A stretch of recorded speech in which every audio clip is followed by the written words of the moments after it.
Elena Vasquez sat in the large meeting room on Station Alpha 7. The walls were made of clear metal that showed the stars outside. Around the huge round table sat beings from across the galaxy. Some looked like giant lizards with sharp teeth. Others were made of living crystal that glowed softly. A few had too many arms and eyes that blinked in patterns. All of them were scared. The hologram in the center of the table showed a dark planet covered in black clouds. On the surface stood a palace made of black stone. It looked like something from old Earth horror movies. Red lights glowed from its windows like angry eyes. "This is Nix Prime," said General Corax, a tall, lizard-like being with scars across his face. "Home of the vampire, Queen Seraphine. She has ruled there for 300 Earth years." Elena studied the image. The palace was big, maybe the size of a small city. Dark shapes flew around it in circles. She could see the broken pieces of spaceships floating in the planet's orbit. "Lots of spaceships. No one goes there," said Veltar, a being made of blue crystal who spoke in a voice like wind chimes. "Those who try never return. We have treaties with her, but they are old. Very old. And now she breaks them." Elena looked at the datapad in front of her. For the past 6 months, ships had been attacked near the Nix system. Cargo vessels, mostly. The crews were never killed, but they were always found floating in space later. Very pale and weak. Their ships were left empty, drifting. "What does she want?" Elena asked. The other beings around the table looked at each other. None of them seemed to know. "We think she is preparing for war," said General Corax. "The attacks are getting more frequent. Soon, she might attack colony worlds." Elena nodded. She was the human ambassador to the Galactic Council. Humans were new to this group. They had only been traveling between stars for about 50 years. Most of the other species had been doing it for thousands of years. They thought humans were young and foolish. "So you want to send someone to talk to her," Elena said. "Yes," said Veltar. "But who would go? My people tried once.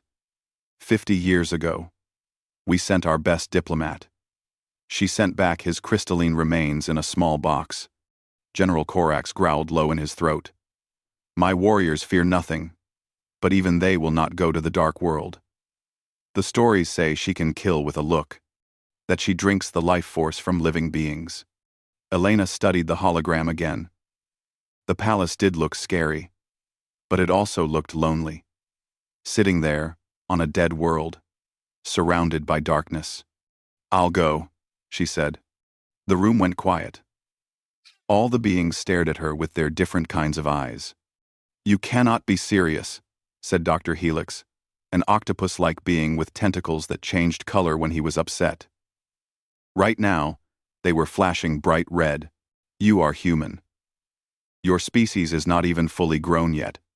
You have no special powers, no natural weapons, no psychic abilities." Number 4. Number 4. "That's true," Elena said. She was small compared to most beings in the room. Humans usually were. "But maybe that's why I should go." "Elena," said General Corax, "I have seen videos of human wars. Your people are brave, sometimes too brave. But this is different. This creature has lived for centuries. She has powers we do not understand." Elena stood up. She was wearing a simple blue uniform with Earth's symbol on it. A small blue and green circle. She looked very ordinary next to the armored generals and glowing diplomats around her. "Look," she said. "Everyone here is scared of her. You've all been scared for hundreds of years. You make treaties, but never talk to her directly. You avoid her planet. When something goes wrong, you assume she's being evil." She pointed at the hologram. "But what if she's not? What if she's just trying to communicate and doesn't know how? What if she's lonely, sitting on that dark world with no one to talk to?" Dr. Helix's tentacles turned purple, which meant he was confused. You think the vampire queen is lonely? I think she's a person, Elena said. A very powerful, very old person who everyone is afraid to approach. When was the last time anyone actually talked to her? The beings around the table thought about this. They looked at their data pads and whispered to each other in their different languages. It has been 47 years, said Veltar finally. Since the last official contact. 47 years, Elena repeated. And in all that time, has anyone tried to just ask her what she wants? General Corax laughed, but it sounded worried. Humans, you are either the bravest species in the galaxy or the most foolish. Maybe both, Elena said with a smile. But here's the thing. I'm going to go there, and I'm going to walk up to her palace, and I'm going to knock on the door. I'm going to ask her why ships are being attacked and what she needs to make it stop. That is suicide, Dr. Helix said, his tentacles now flashing between red and purple. Elena picked up her datapad and headed for the door. Maybe. But you know what definitely won't work? Sitting here, being scared, and making assumptions. Someone needs to try something different. As she reached the door, she turned back to look at the other ambassadors. They all looked shocked and worried. Besides, Elena said, humans have a saying. The worst she can do is say no. She left the room, already planning her trip to the dark world. Behind her, the other beings sat in stunned silence, staring at the hologram of the Vampire Queen's palace. None of them mentioned that, actually, the worst the Vampire Queen could do was much worse than saying no. Elena's ship, the Persistence, came out of hyperspace at the edge of the Nix system. Through the bridge windows, she could see the dark planet spinning slowly in space. It looked like a black ball with red spots on it. No sunlight seemed to reach its surface. Sensors are picking up a lot of metal debris, said Lieutenant Torres, her security chief. He was a tall man with worried eyes. Looks like ship parts. Lots of them. Elena stood behind the pilot's chair, watching the planet grow larger on the screen. Her crew was small. Just 5 people. Most of them had tried to talk her out of this mission. How many ships? She asked. 40, 50. Maybe more, Torres said. Some of these pieces look old. Really old. Like they've been floating here for decades. Dr. Chen, the ship's science officer, looked up from her instruments. Elena, I'm reading massive energy signatures from the planet's surface. Whatever technology they're using down there, it's beyond anything we've seen. Elena nodded. She had expected this. The Vampire Queen was old and powerful. She would have technology that most species couldn't understand. There, said Pilot Jackson, pointing at the main screen. That's got to be the palace. The building looked even bigger up close than in the hologram. It was made of black stone that seemed to eat light. Tall towers reached up toward the dark sky. Red lights glowed in windows that looked like eyes. Around the palace, Elena could see movement in the shadows. Are those creatures? Dr. Chen asked, adjusting her sensors. On the screen, they could see large shapes flying around the palace. They looked like bats, but they were huge, as big as small aircraft. Their wings were leathery and dark. Their eyes glowed red in the darkness. Life signs are off the charts, Dr. Chen reported. There are thousands of beings down there. Most of them don't match any known species profiles. Lieutenant Torres checked his weapons. Elena, we should stay in orbit and try to contact them from here. Send a message. Wait for a response. Standard protocol. Elena was already putting on her jacket. Standard protocol doesn't work with her, Torres. No one's tried the direct approach. The direct approach? Dr. Chen looked worried. Elena, you can't seriously be thinking of going down there alone.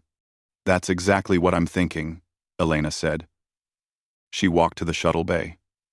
I'm taking Shuttle 1 down to the surface. Her crew followed her, all talking at once. Elena, this is crazy, Torres said. Let me come with you. Bring security. Take the whole team, Dr. Chen added. We have weapons, shields, protective gear. Elena stopped at the shuttle door and turned to face them. Listen, everyone. I know this looks dangerous. It probably is dangerous. But think about it. For 300 years, people have been scared of the Vampire Queen. They send armies. They send weapons. They send threats. None of it works. She opened the shuttle door and stepped inside. Maybe it's time someone tried just talking to her. Elena started the shuttle's engines. Through the communication system, she could hear her crew still trying to change her mind. At least take a weapon, Torres called out. No weapons, Elena said. No armor. No threats. Just me. Going to have a conversation. She launched the shuttle and headed down toward the planet. As she got closer to the surface, she could see more details. The ground was covered in dark forests and twisted mountains. Strange lights moved through the trees. The air looked thick and dark, like fog. Elena turned on the communication system and broadcast on all frequencies. This is Ambassador Elena Vasquez of Earth, she said clearly. I am requesting an audience with Queen Seraphine. I come bearing an offer of negotiation and peaceful discussion. She repeated the message several times as she flew toward the palace. The huge, bat-like creatures began to circle her shuttle. Elena could see their red eyes watching her through the windows. But they didn't attack. That's interesting, she said to herself. They're curious, not hostile. Elena landed her shuttle in what looked like a courtyard in front of the palace. The ground was made of the same black stone as the building. Strange symbols were carved into the stone, glowing faintly red. She turned off the engines and sat quietly for a moment. Through the shuttle windows, she could see shapes moving in the shadows around the courtyard. Hundreds of red eyes watched her from the darkness. Elena took a deep breath and opened the shuttle door. The air outside was cold and smelled like old metal and something sweet she couldn't identify. She stepped out of the shuttle and looked around. The palace was even more impressive up close. It rose above her like a black mountain. From the shadows came sounds, whispers, footsteps, the rustle of wings. But nothing attacked her. Everything just watched. Elena closed the shuttle door behind her and started walking toward the palace entrance. It was a huge doorway, carved with more of the glowing symbols. The doors themselves were made of dark metal and stood open. As she walked, Elena could feel eyes following her. She could hear movement in the shadows. Once, she thought she saw a pale face watching her from a window high above. But she kept walking. The palace entrance was bigger than it had looked from a distance. Elena could have driven her shuttle through the doorway. Inside, she could see a long hallway, lit by red lights. Elena stopped at the threshold and called out, "Hello? I'm Ambassador Elena Vasquez from Earth. I'd like to speak with Queen Seraphine. Please." Her voice echoed in the darkness inside the palace. For a moment, there was silence. Then, from deep inside the building, came a voice. It was beautiful and terrible at the same time, like music played on broken instruments. "Enter, little human. Let us see what brings you to my domain." Elena stepped through the doorway and into the palace of the Vampire Queen. Behind her, the sounds from the shadows grew quiet, as if the whole world was holding its breath. Elena walked through the palace hallways. The walls were covered in dark stone that seemed to move in the red light. Strange pictures were carved into the stone, battles, creatures with wings, and symbols she didn't recognize. Her footsteps echoed in the silence. The hallway was long and wide enough for 20 people to walk side by side. Doorways led to other rooms, but Elena couldn't see inside them. They were too dark. Sometimes she heard sounds from those rooms, whispers, music, or things moving around. At the end of the hallway, huge doors stood open. Beyond them was the biggest room Elena had ever seen. The ceiling was so high, she couldn't see it in the darkness above. Columns made of black crystal held up the roof. Red light came from somewhere, but Elena couldn't see where. In the center of the room sat a throne. It was carved from one huge piece of black crystal that sparkled like stars. The throne was tall and had sharp edges that looked like frozen lightning. Sitting on it was the vampire queen. Queen Seraphine was beautiful in a way that made Elena's breath catch. She had long white hair that moved like it was underwater. Her skin was pale as moonlight. Her eyes were red like rubies and seemed to glow in the darkness. She wore a black dress that looked like it was made from shadows. Around the throne stood dozens of other beings. Some looked almost human but with pale skin and sharp teeth. Others were stranger, tall creatures with too many arms, beings that seemed to be made of darkness, and things Elena couldn't even describe properly. All of them were staring at her. Elena walked into the throne room. Her footsteps sounded very loud in the silence. She could feel everyone watching her. Some of the creatures moved closer, like they were ready to attack if the queen gave the order. But Elena didn't stop walking. She didn't run. She didn't even look scared. Queen Seraphine leaned forward on her throne, studying the human. For 300 years, beings had come to her world. Most never made it to the palace. They were too frightened and turned back. The few who did reach her always came with armies or weapons or tricks. Some came to destroy her. Others came to steal her power. A few came to make demands. All of them feared her. But this small human woman just walked up to her throne like she was visiting a neighbor. Elena stopped a few steps away from the throne and looked up at the queen. "Your Majesty," she said, with a small bow of her head. "Thank you for agreeing to see me. I'm Ambassador Elena Vasquez from Earth. I'm here to discuss the recent incidents with the shipping lanes and to explore possible solutions that might benefit both our peoples." The throne room went completely silent. Even the whispers from the shadows stopped. Queen Seraphine stared at Elena with her red eyes. In all her centuries of life, no one had ever spoken to her like this. Like she was just another leader. Like she was reasonable. "You are not afraid," the queen said. Her voice was like music, but with edges that could cut. "Should I be?" Elena asked. She looked around the throne room, taking in all the strange creatures and the dark magic. "You haven't given me any reason to be afraid. You agreed to meet with me. You've been perfectly polite so far." One of the pale beings near the throne hissed and stepped forward. His teeth were long and sharp. "How dare you speak so casually to our queen? Do you not know who she is?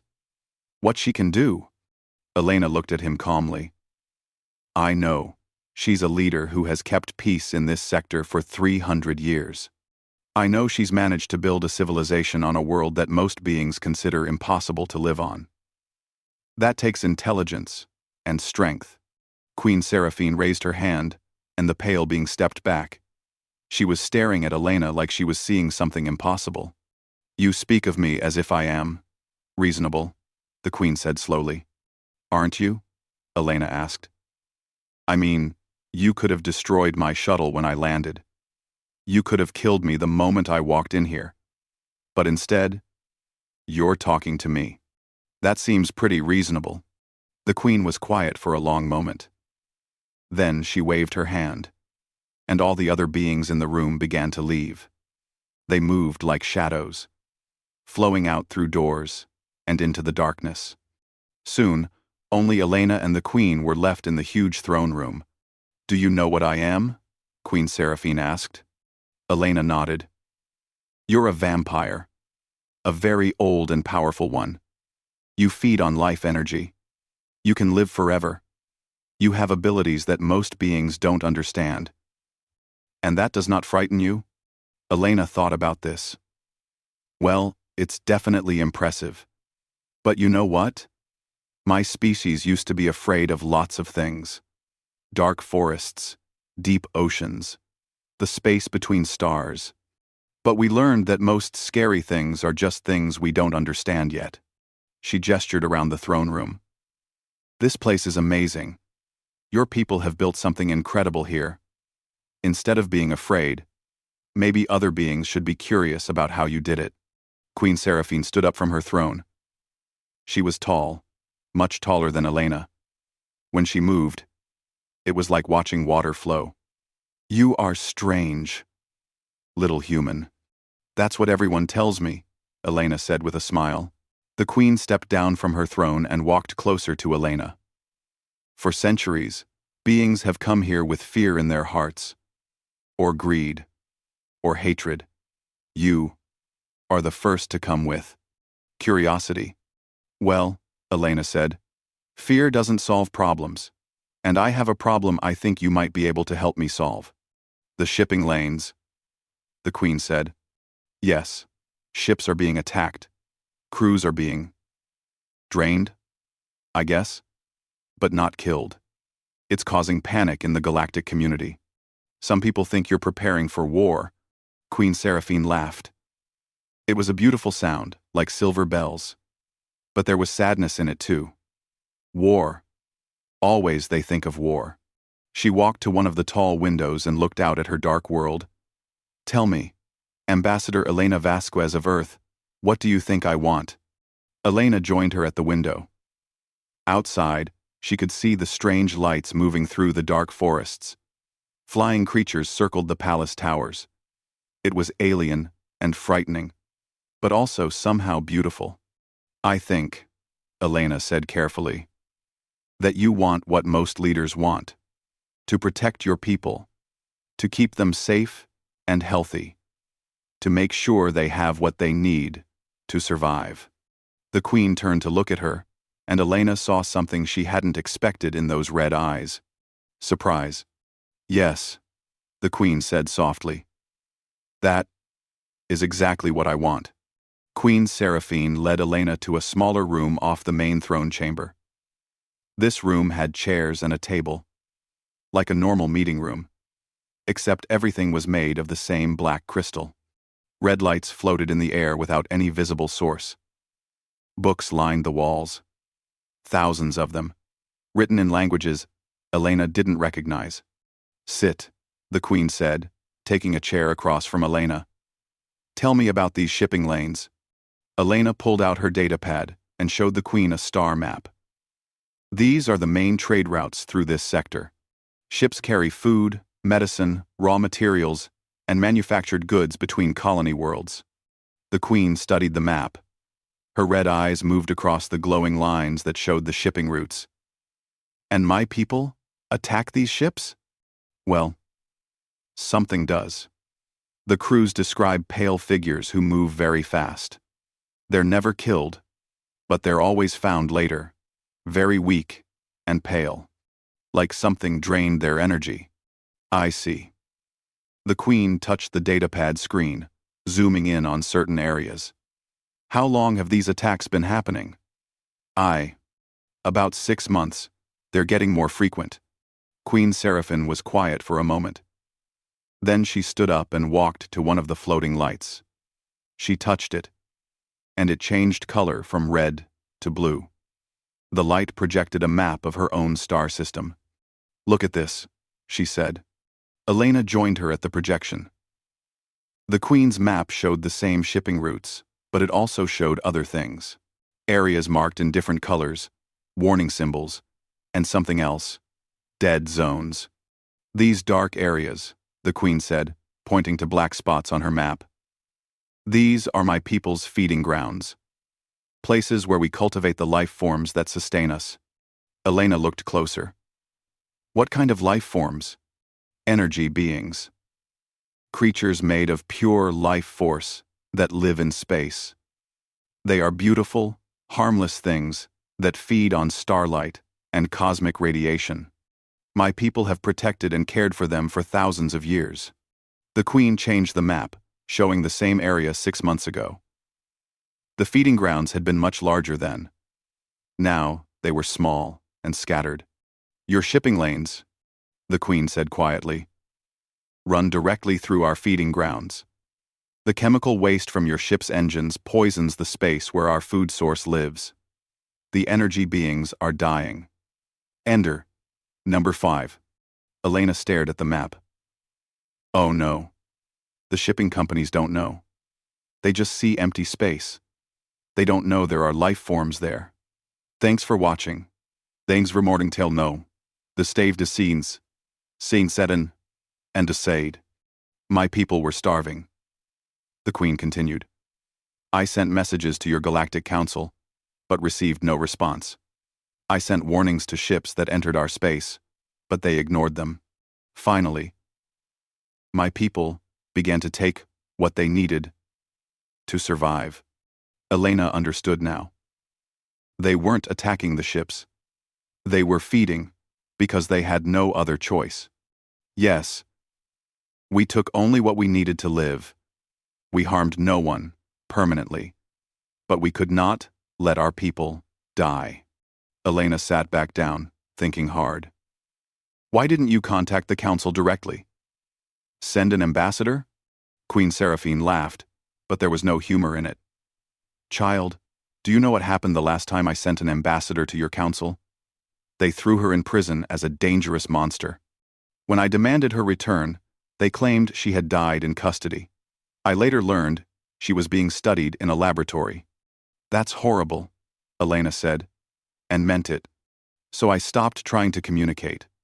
I made sure my people survived, and I waited to see if anyone would bother to ask what we needed. Elena looked at her datapad again, cross-referencing the shipping routes with the Queen's feeding ground maps. The easy fix would be to reroute the shipping lanes around your space.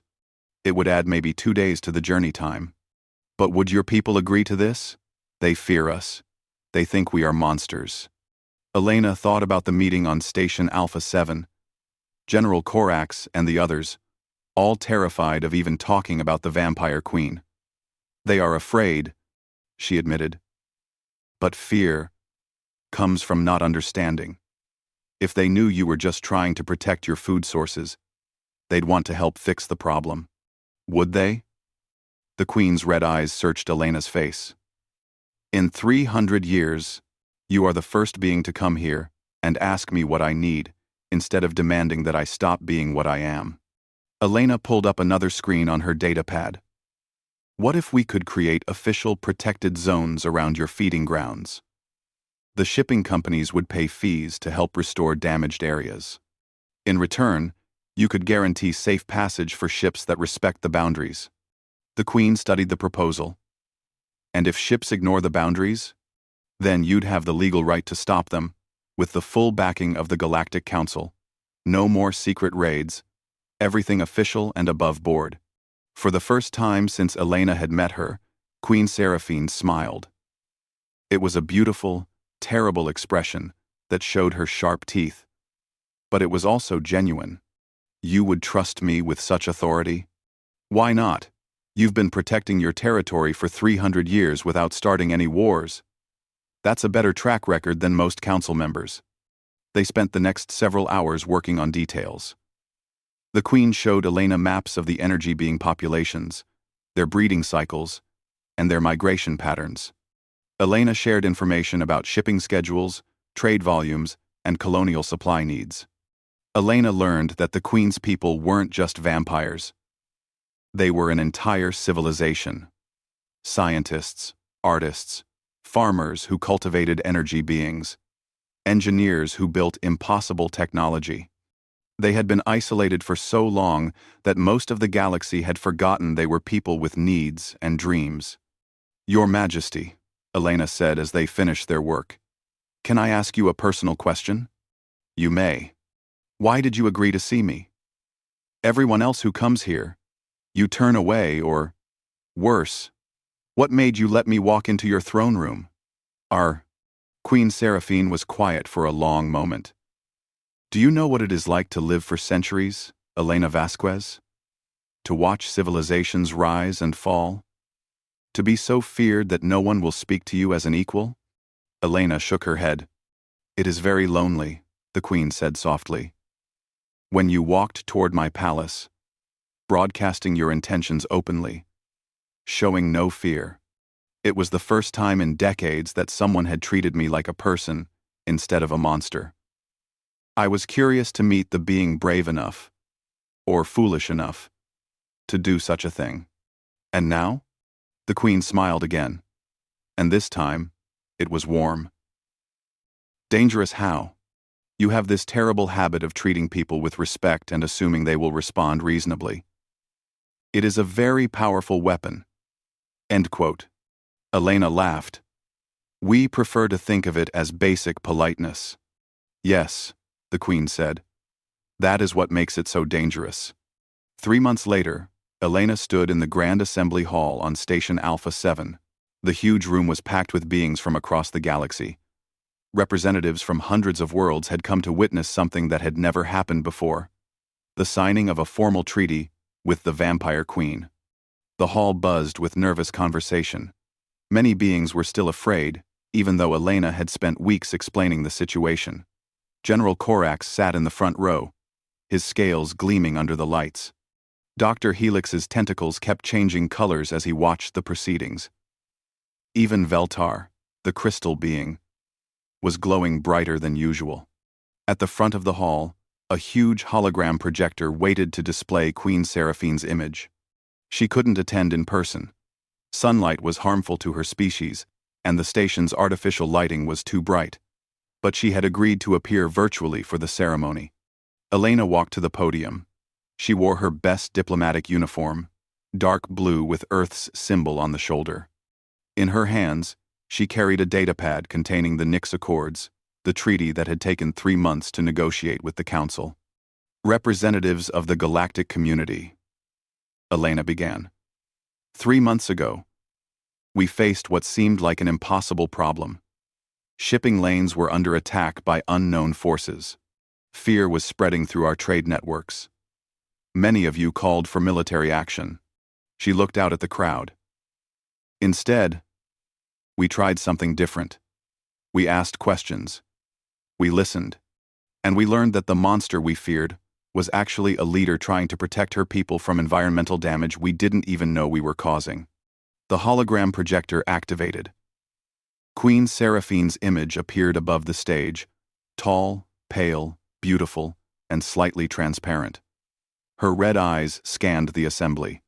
Many beings shifted uncomfortably in their seats, but no one ran.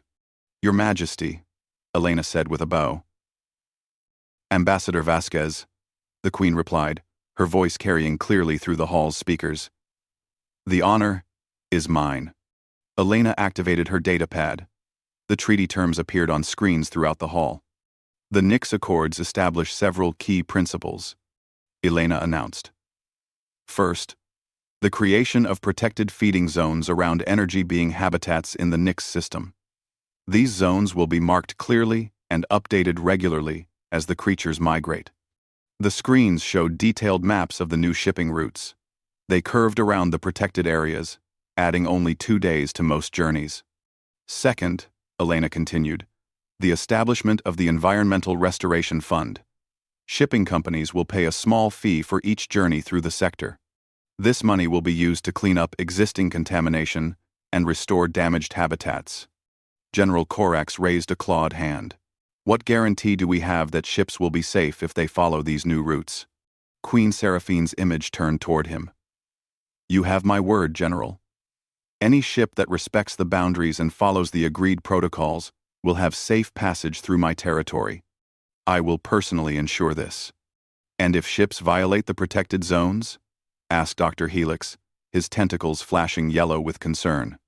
Then they will be stopped and escorted out, Elena said. But this will be done through official channels, with full documentation sent to the Council. No more mystery attacks. Everything will be transparent. The Queen nodded. I have no desire for conflict. I want only to protect my people and the creatures we depend upon. These accords give me the legal framework to do so peacefully. I have. Heiress. Elena looked around the hall. The third part of the treaty is perhaps the most important. It establishes formal diplomatic relations between the Galactic Council and the Nyx domain. Queen Seraphine's people will have a voice in decisions that affect their territory. Veltar's crystal form chimed softly. You are asking us to treat them as equals. I'm asking you to treat them as people, Elena said firmly, which is what they are. The vote was close, but the treaty passed. Elena watched as the official documents were signed and transmitted to Queen Seraphine's palace. When the ceremony was over, many beings approached Elena with questions and concerns. But no one demanded military action anymore. Later, Elena sat alone in her quarters, talking to the Queen through a secure communication link. It worked, Elena said, unable to keep the satisfaction out of her voice. Better than I expected, the Queen admitted. Though I suspect you will have to work hard to maintain this peace. Probably. Fear doesn't disappear overnight, but this is a good start.